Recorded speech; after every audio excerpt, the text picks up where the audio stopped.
हरि ओम। नमस्कार दोस्तों, स्वागत है आप सभी का संस्कृतम वर्धयामा यूट्यूब के इस चैनल में।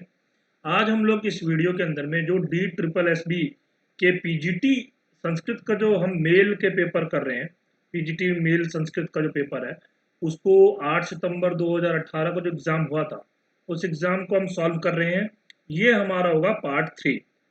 ये एग्ज़ाम कब का है? जब जाफराबाद में जो कैंसिल हुआ था एग्ज़ाम, उसके बाद में वहाँ के लिए जो अलग से एग्ज़ाम कराया गया था वो पेपर है। और ये पेपर जो है कठिन पेपर माना जाता है, इसीलिए इस पेपर से ही मैंने शुरुआत की है। और जैसा कि आप लोगों को पता है कि डीएसएसएसबी का जो पीजीटी मेल का एग्ज़ाम होने वाला है अभी, वो 16 या 17 तारीख को होने वाला है, 16 या 17 जुलाई को। तो इसी के लिए मैं जो पुराने पेपर हैं उन पेपर्स को सॉल्व करवा रहा हूँ, 10-10 प्रश्न करके विद एक्सप्लेनेशन के साथ में सॉल्व करवा रहा हूँ। ठीक है, डिटेल्ड एक्सप्लेनेशन के साथ। ये मेरे संस्कृतम वर्धयामा चैनल का नाम है। आप लोग इस चैनल को जरूर से जरूर सब्सक्राइब कर लीजिए। मैं इसलिए बोल रहा हूँ क्योंकि आगे आने वाली वीडियोस भी आपको इसी चैनल पर मिलेंगी। और साथ में बेल आइकन को भी दबा दीजिएगा ताकि आपको नोटिफिकेशन मिलते रहे, रिमाइंडर भी मिलता रहे। ठीक है, इसलिए इस चैनल को सब्सक्राइब कर लीजिए। और ये टेलीग्राम ग्रुप का लिंक है, इसको मैं आपके वीडियो के डिस्क्रिप्शन बॉक्स में डाल दूंगा नीचे। उसमें आप क्लिक करके इस टेलीग्राम ग्रुप में ज्वाइन हो सकते हैं। इसमें ग्रुप में ज्वाइन होने के बाद में आपको जैसे जो कोई भी पीडीएफ चाहिए या आपको ये इसमें जैसे वीडियो के पीडीएफ चाहिए, अभी कुछ लोगों ने मुझे सूक्त के पीडीएफ के लिए बोला था, पहले वाली वीडियो पे कमेंट किया था, तो उन सबको मैं एक साथ इस ग्रुप में भेज दूंगा तो सबको मिल जाएगा। क्योंकि पर्सनली एक एक को भेजना पॉसिबल नहीं है, इसीलिए आप इस ग्रुप में ज्वाइन हो जाइए। ठीक है, चलिए अब हम लोग शुरू करते हैं। शुरू करने से पहले मैं एग्जाम डेट दिखा देता हूँ। देखिए, ये है एग्जाम डेट, देख सकते हैं पीजीटी संस्कृत मेल 76/20, जो कि 16 या 17 तारीख को होगा। पीजीटी संस्कृत फीमेल का जो एग्जाम है वो आपका 31 जुलाई को है। तो मैं उनके लिए जो पीजीटी संस्कृत फीमेल वाले हैं जो एग्जाम देने वाले हैं उनके लिए मैं एक क्रैश कोर्स चालू कर रहा हूँ, जो कि 4 जुलाई से मैं शुरू करूंगा। उसके रजिस्ट्रेशन कल से शुरू हो जाएंगे। जो लोग उस क्रैश कोर्स में एडमिशन लेना चाहते हैं, मतलब एडमिशन ये इसलिए कि उसमें मैं 2 घंटे की तो क्लास लूंगा और पर्सनली गाइड भी करूंगा कि कैसे पढ़ना है, क्या क्या पढ़ना है, इन सब चीज़ों के बारे में। और पुराने पेपर्स के आधार पे मैं बताऊंगा इन इन टॉपिक्स पे ज़्यादा ध्यान दीजिए, इन इन टॉपिक्स को छोड़ दीजिए। इस प्रकार से मैं पर्सनली उनको गाइड करने वाला हूँ। और पूरा सिलेबस का मैं एक रिवीजन कराऊंगा, गो थ्रू जैसे होता है एक रिवीजन के टाइप में, वो पूरा रिवीजन कराऊंगा। ये 4 जुलाई से क्लास शुरू होगा। इसके रजिस्ट्रेशन के लिए आपको अगली वीडियो के अंदर में मैं लिंक प्रोवाइड करा दूंगा, इस वीडियो के अंदर में नहीं, ये अगली वीडियो के डिस्क्रिप्शन बॉक्स में मैं लिंक प्रोवाइड करा दूंगा। तो जो भी आपके फीमेल में आप लोग जो वीडियो देख रहे होगे वो लोग इसको तो जरूर करिए। ठीक है, ये बहुत आपको हेल्प देगी। ठीक है, चलिए अब हम लोग शुरू करते हैं। ये देखिए, ये हमारा पोस्ट स्पेसिफिक संबंधित विषय जो है, इसमें क्या है, इसमें हमने 101 से लेकर के 120 तक प्रश्न हमने कर लिए थे। और इन प्रश्नों का जो 2 पार्ट है, 2 पार्ट में मैंने वीडियो बनाया। पार्ट 1 में 101 से 110 तक किया है, पार्ट 2 में 111 से लेकर के 120 प्रश्न तक मैंने कर दिया है। तो इन दोनों वीडियोस के लिंक मैं इस वीडियो के डिस्क्रिप्शन बॉक्स में भी डाल दूंगा।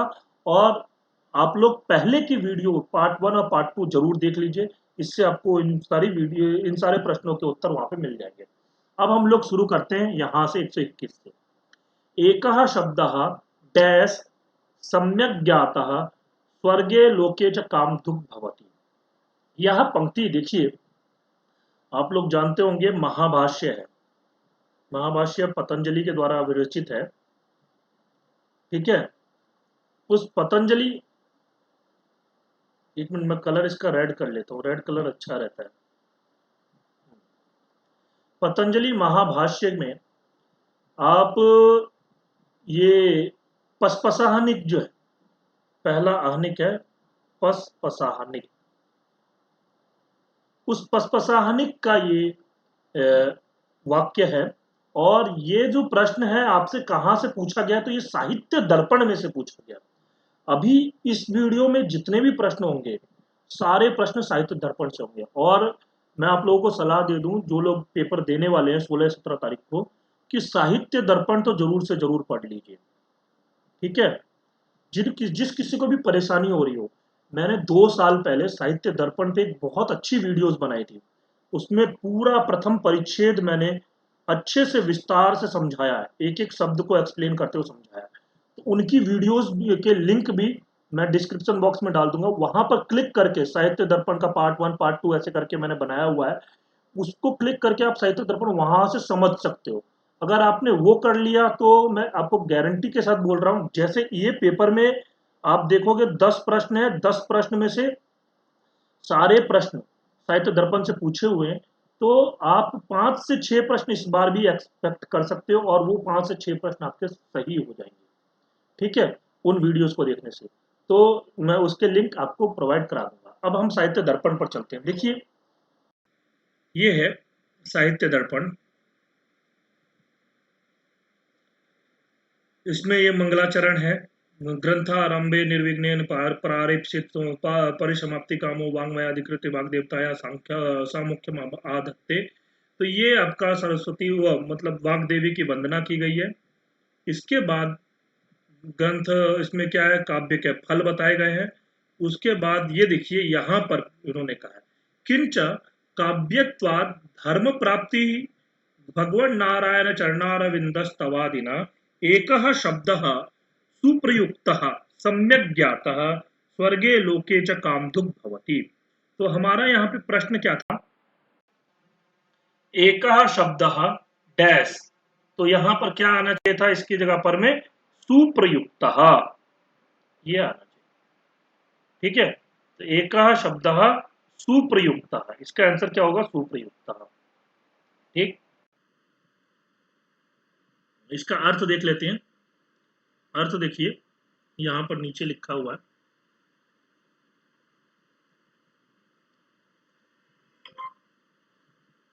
देखिए ये रहा। वस्तुतः यह बात स्वयं सिद्ध है कि काव्य से धर्म प्राप्ति तो इसलिए सिद्ध है क्योंकि भगवान विष्णु के चरणारविंद की स्तुति, स्तोत्र काव्य भावना अथवा स्तोत्र काव्य रचना धर्म का ही तो लाभ है। और यहाँ एक शब्द इत्यादि वेद वाक्यों का भी प्रमाण भी दिया जाता है, जिसका तात्पर्य है एक ही शब्द विष्णुवाचक प्रणव अथवा ओंकार रूप शब्द वस्तुतः शब्द मात्र, क्योंकि समस्त शब्द अंततोगत्वा भगवदवाचक ही है, जिसका सोच समझकर प्रयोग किया जाए और ठीक ठीक अर्थ रहस्य समझा जाए, क्या इहलोक और क्या परलोक दोनों से संबंध हमारे मनोरथों को पूरा करता है। तो वही इसका अर्थ बताया, एकः शब्दः सुप्रयुक्तः, एक शब्द का अच्छे से प्रयोग कराना, सम्यक ज्ञातः, अच्छे से जानना, स्वर्गे लोके च काम दुख भवती, स्वर्ग लोक में और यहाँ भी इस लोक में भी काम दुख भवती, काम दुख का मतलब होता है काम धेनु के समान।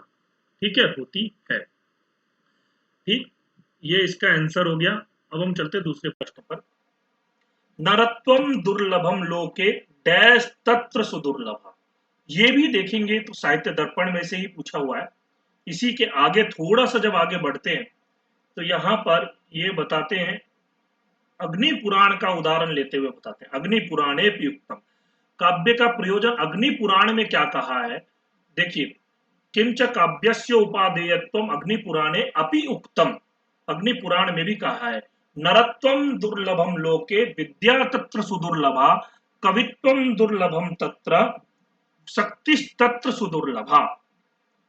इसमें क्या बोला है कि यहां देख सकते हैं हम अर्थ, ये देखिए, इतना ही क्यों, काव्य की उपयोगिता में तो शास्त्रों और पुराणों का भी प्रमाण है।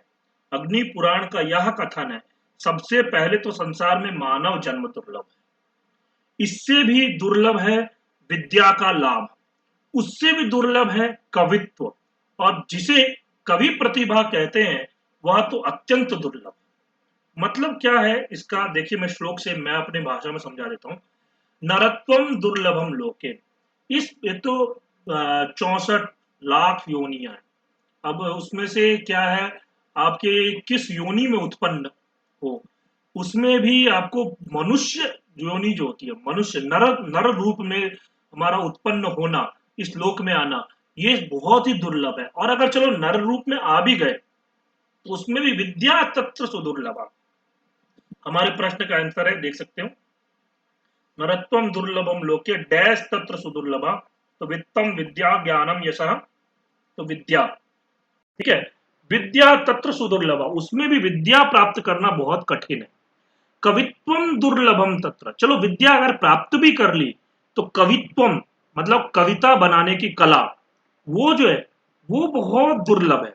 उससे भी चलो वो कविता अपने बनाने की कला भी प्राप्त कर ली, लेकिन शक्ति तत्र सुदुर्लभा, कविता में चमत्कार जो कहते हैं जो व्यंग्य रूपी चमत्कार, व्यंजना, हाँ वो चमत्कारी कविता, वो बनाना बहुत ज्यादा दुर्लभ है। ठीक है, ये आपका अग्नि पुराण में बताया गया। ठीक, इसके बाद आते हैं हम तीसरे प्रश्न पे। यत्तु ध्वनिकारेण उक्तम काव्यस्य आत्मा डैश इति।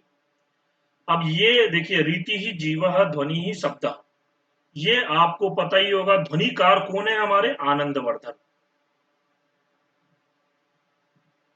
आनंदवर्धन के ग्रंथ का नाम क्या है? ध्वन्यालोक। ध्वन्यालोक ग्रंथ है। उस ध्वन्यालोक ग्रंथ में उन्होंने बताया है काव्यस्य आत्मा ध्वनि रीति। हाँ, अब ये हम यहाँ पर देख लेते हैं, यहाँ पर साहित्य दर्पण में कहा गया। ये अभी मम्मट के उसका खंडन करते हैं, फिर उसके बाद में आगे बताते हैं कीटाणुविद्ध रत्न आदि।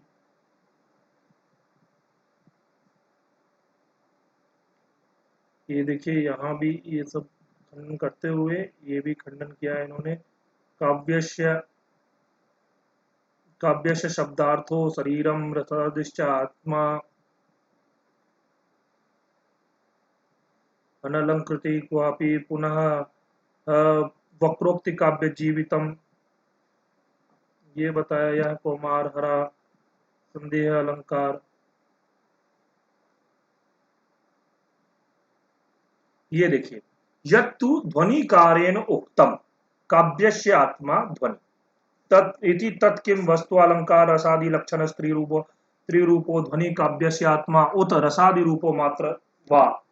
अब ये यहाँ पर ये अभी मैं विस्तार से इस चीज को नहीं समझाऊंगा, क्योंकि नहीं, अगर मैंने ये विस्तार से समझाने लग गया तो वीडियो बहुत बड़ी हो जाएगी। लेकिन इसमें आंसर हमें पता लग गया, काव्यस्य आत्मा ध्वनि। काव्य का आत्मा क्या है? वो ध्वनि है। ये किसका मत है? ये आनंदवर्धन का मत है, और इसका आंसर हो जाएगा ध्वनि। ठीक है, इसके बाद आते हैं हम 24वें प्रश्न पे। धर्मार्थ काम मोक्षेषु वैचक्षण्यम कलासु च करोति कीर्तिम प्रीतिम च साधु काव्य निबंधनम। मेरे मुंह से आंसर ही निकल गया, करोति कीर्तिम प्रीतिम च। ठीक है, यहाँ पे प्रीतिम होगा, इसका आंसर प्रीतिम है। अब मैं आंसर दिखा देता हूँ साहित्य दर्पण में ही। इसके लिए हमें थोड़ा सा पीछे जाना पड़ेगा, क्योंकि जब हम पीछे जाएंगे,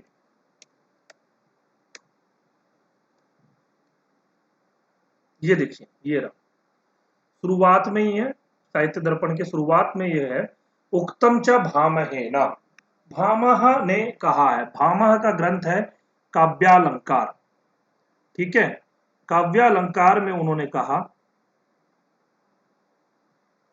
क्या कहा है? धर्मार्थ का मोक्षेषु वैचक्षण्यम कलासु च करोति कीर्तिम डैश च साधु काव्य निबंधनम। ये हमारा प्रश्न था, करोति कीर्तिम प्रीति प्रीति डैश च साधु काव्य निषेवनम, और यहाँ पुस्तक में दिया होगा निबंधनम। ठीक है, दो प्रकार के पाठ मिलते हैं। निषेवनम मतलब सेवन करना, निबंधनम मतलब कविता बनाना, निबद्धित करना।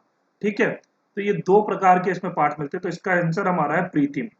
ये इसका अर्थ देख लेते हैं एक बार। देखिए यहाँ पे, इसीलिए तो कहा गया है, ये देखिए, सत्काम्य का अनुशीलन अथवा निर्माण एक ऐसी वस्तु है जिससे धर्म अर्थ काम मोक्ष का तात्विक ज्ञान हुआ करता है, कलाओं में व्युत्पत्ति बढ़ा करती है, विदग्ध अथवा सहृदय होने का सुयश मिला करता है, उसकी प्राप्ति हुआ करती है, जिसे हृदय का आह्लाद कहा जाता है। ठीक, ये ऐसे अर्थ थोड़ा सा ये जो है ना पुस्तक का अर्थ समझ में नहीं आता, चलिए मैं समझा देता हूँ ऐसे ही। तो धर्मार्थ काम मोक्षेषु, धर्म अर्थ काम मोक्ष, इन चारों में वैचक्षण्यम कला सूचक, कलाओं के अंदर में विचक्षणता, हाँ विलक्षणता आ जाती है। करोति कीर्तिम, कीर्ति अगर काव्य निबंधन करते कविता बनाते हैं तो हमें कीर्ति को प्राप्त कराती है वो, और प्रीति सबसे प्रेम व्यवहार बनवाती है। ऐसा साधु काव्य निबंधन, साधु काव्य के निबंधन करने से यानी कि साधु काव्य की रचना से हमें धर्म अर्थ काम मोक्ष की प्राप्ति होती है। कलाओं में विचक्षणता आती है, हमारी जो कलाएं हैं उन कलाओं में विचक्षणता आती है, और आपका हमें हमारी कीर्ति फैलती है, और हमारा प्रेम जो होता है लोगों के अंदर में प्रीति बढ़ती है। ठीक है, लोगों से प्रीति बढ़ती है। ठीक, ये हो गया। इसके बाद हम आते हैं प्रश्न संख्या 125 पे। ये वाला प्रश्न मैं तो कहूंगा ये हर साल पेपर में पूछा जाता है, प्रत्येक वर्ष, प्रति वर्ष, हर साल टीजीटी के अंदर में पूछा जाता है, पीजीटी के अंदर भी पूछा जाता है। बिल्कुल सरल सा प्रश्न है, वाक्यम डैश काव्यम, विमर्शात्मकम पदात्मकम शब्दात्मकम रसात्मकम। तो इसका आंसर तो आप लोगों को पता ही लग गया होगा, वाक्यम रसात्मकम काव्यम। ये किसका है? आचार्य विश्वनाथ के अनुसार काव्य का लक्षण है। मैं आपको दिखा देता हूं साहित्य दर्पण के अंदर में। जब इन्होंने सबके काव्य का खंडन कर दिया, उसके बाद इन्होंने अपना काव्य का, फिर बाद में इन्होंने बोला अच्छा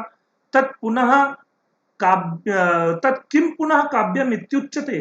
फिर वो करते हैं कि अच्छा ठीक है, सबका खंडन करने का में ये फिर इन्होंने खुद ही प्रश्न किया कि फिर काव्य कहते किसे? तब फिर इन्होंने बताया वाक्यम रसात्मकम काव्यम। हाँ, रसयुक्त वाक्यम जो होता है, रसयुक्त वाक्य जो है वो क्या है? काव्य है। ठीक है, रस का स्वरूप तृतीय अध्याय में ये खुद बोले हैं कि रस स्वरूपम निरूपयिष्यामः। हाँ, इस प्रकार से इन्होंने कहा है। इसके बाद आते हैं हम प्रश्न संख्या 126, यानी कि हम 26वां प्रश्न देखेंगे। अर्थो वाच्यश्च डैश च व्यंग्यश्चेति त्रिधा मता, लक्ष्यश्च बोध्यश्च युक्त्यश्च वर्ण्यश्च। देखिए, ये आपका द्वितीय परिच्छेद में मिलेगा हमें।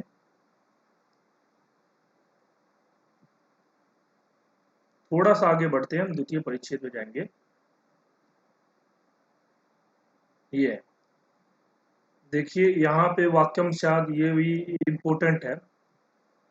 मैंने ना द्वितीय परिच्छेद के आपके लक्षणा तक मैंने वीडियो बनाए हुए हैं, तो इसलिए वहां से जरूर देखिए। वो साहित्य दर्पण की वीडियोस की लिंक मैं डिस्क्रिप्शन में प्रोवाइड करा दूंगा, तो इससे क्या हो जाएगा, आपको बहुत लाभ मिलेगा। ठीक है, उसको देख करके आपको ये है कि कहीं कोई परेशानी नहीं होगी।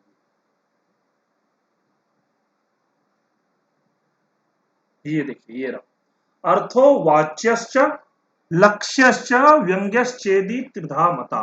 तो इसका आंसर क्या होगा? लक्ष्यश्च।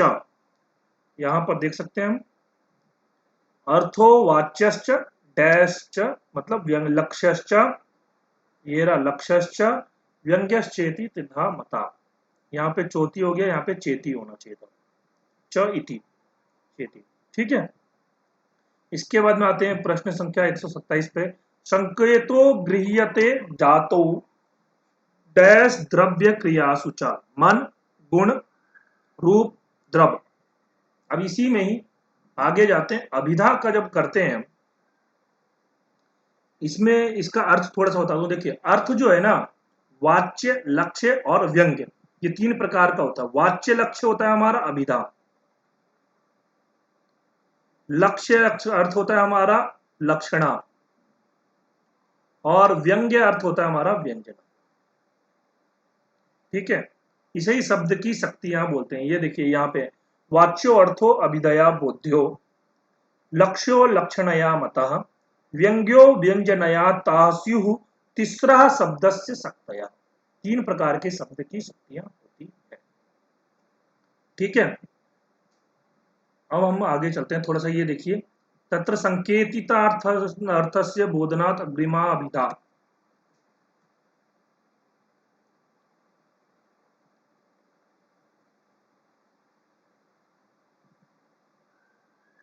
ये रहा, ये देखिए, संकेतो गृह्यते जातो गुण द्रव्य क्रियासु च। अब हमारा प्रश्न क्या था?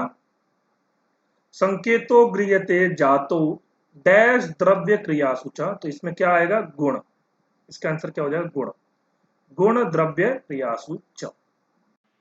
ठीक है, संकेत जो है ग्रहण करते हैं किस किस में? जाति में एक, दूसरा गुण से, तीसरा द्रव्य से, द्रव्य में, और चौथा क्रिया में। चार प्रकार से संकेत ग्रहण करते हैं। अब ये विस्तार से मैं समझाता आपको, पर क्या है कि ज्यादा बड़ा वीडियो नहीं करना चाहता हूँ। वैसे मैंने इसका विस्तार से पूरा अच्छे से समझा रखा है साहित्य दर्पण के वीडियो में, तो वो जरूर देखिएगा, उससे आपको बहुत हेल्प मिलने वाला है। इसके बाद आते हैं 128वां नंबर प्रश्न। केचित् तु कर्मणि डैश इति रूढ़ा उदाहरन्ति कृपणः निपुणः कुशलः मंदा। तो देखिए, ये आपका कहाँ मिलेगा, ये भी आपका मैं बता देता हूं।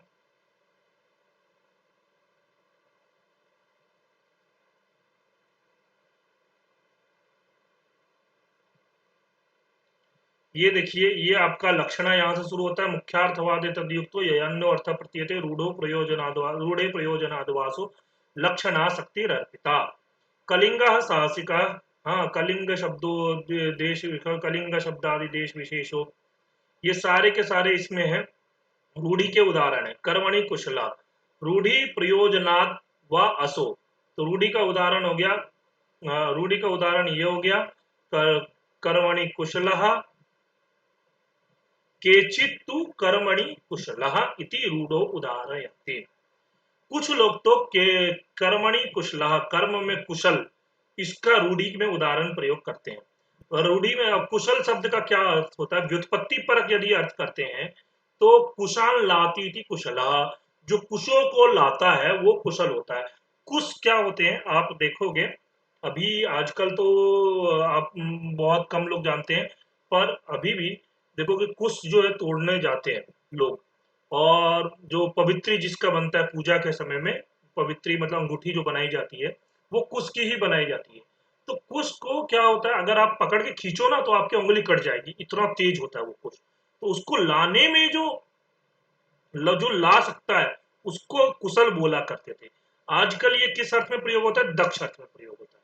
तो ये रूढ़ी अर्थ हो गया। इसी कुछ लोग जो होता है इसको कर्मणि कुशला अर्थ में प्रयोग करते हैं, ये उदाहरण देते हैं। तो यही प्रश्न पूछा गया था, केचित् तु कर्मणि डैश इति उदाहरयन्ति, इति रूढ़ो उदाहरन्ति। तो इसका आंसर हो जाएगा कर्मणि कुशलः। ठीक है, फिर उसके आगे आते हैं, श्या निगीर्णस्य मता साध्यवसानिका डैश की जगह पर क्या आएगा? सारूपा उपमा उत्प्रेक्षा विषय। तो देख लेते हैं। देखिए, मैं आपको दिखा दिखा करके क्यों कर रहा हूं, क्योंकि इससे आपको पता लग जाएगा ये प्रश्न का उत्तर यहां पर है। नहीं तो मैं आंसर तो वैसे भी बता सकता हूं आपको, पर ऐसा मैं नहीं चाहता हूं, ताकि अभी एग्जाम टाइम में आपको पता लगता रहे। हाँ, इसलिए उपकृतम बहुतत्र सुजन किमुच्यते, ये भी बहुत अच्छा श्लोक है। आरोपाध्यावसानिका, सारोपा और साध्यावसानिका प्रत्येकम अपनी ताद्विवदावत।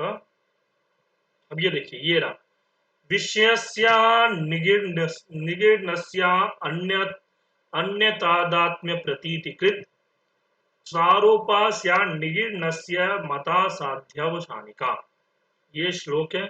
तो इसमें सारोपास्यात् निगीर्णस्य मता साध्यावसानिका, इसमें आंसर क्या होगा इसका? सारोपा। ठीक है, इसका आंसर हो जाएगा सारोपा। स्यारोपास्या निगीर्णस्य मता साध्यवसानिका। ठीक, इसका अर्थ एक बार बता देता हूं। देखिए, यहां पर दिया हुआ है, यह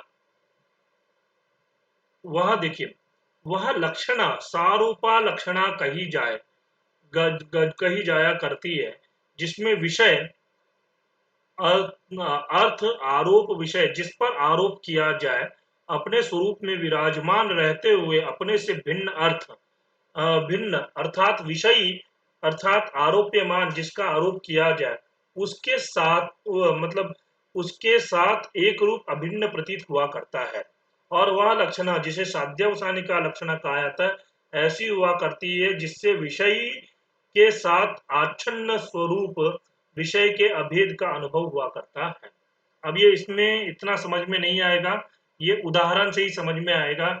जैसे हमने रूढ़ि उपादान का लिया, हमने सारूपा का लिया, अश्वा सेतु श्वेतो धावती, तो श्वेतो अश्वा धावती ये है, और साध्यावसानिका के अंदर में श्वेतो धावती लेंगे।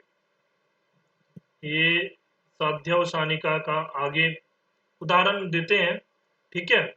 वो इस प्रकार 18 प्रकार के ये आपके लक्षण हो जाते हैं पूरा मिला करके। तो ये इसमें ये इतना जान लीजिए कि इसका आंसर क्या है, सारूपा, ठीक है। स्यारूपा स्या निगीर्णस्य। उसके बाद में सारूपा एव डैश अलंकारस्य बीजम, ये भी इस प्रश्न का भी उत्तर यहीं पर है, अर्थांतरन्यास, उत्प्रेक्षा, उपमा और रूपक। तो इसमें ना एक चीज है, कोई अगर थोड़ा सा दिमाग लगाएगा ना, अगर नहीं भी पढ़ा होगा तब भी इसका आंसर कर सकता है। सारूपा, रूपा मतलब कहां पर, रूपा रूपातु रूपकम, रूपक अलंकार का लक्षण ही है। रूपा रूपातु रूपकम, रूप का आरोपित करना वही रूपक कहलाता है। तो यहां पर वैसे दिया भी हुआ है, देख सकते हो, देखिए, विषयिना अनिगीर्णस्य विशेष्य तेनेव सह तादात्म्य प्रतीतिकृत सारूपा इयमेव रूपक अलंकारस्य बीजम, यही जो है रूपक अलंकार का बीज है। रूढ़ा, ये आपका रूढ़ी इसका मिल गया, रूढ़ी उपादान लक्षणा सारूपा का उदाहरण है अश्वा श्वेतो धावती, ठीक है। अप्रयोजन का एते कुंता प्रविशति, रूढ़ी और प्रयोजन है। चलिए, ये हो गया आपका, इसमें रूपक अलंकार का बीज है, ठीक। इस प्रकार हमारे यहाँ पे 30 प्रश्न यानी कि 10 प्रश्न इसमें भी होते हैं। ये तीसरा पार्ट भी हमारा कंप्लीट हुआ, ऐसे ही और चौथा पार्ट लेकर के आऊंगा। तो जो फीमेल वाले हैं उन लोगों को मैं बोलना चाहता हूँ कि उनके लिए मैं क्रैश कोर्स शुरू कर रहा हूँ।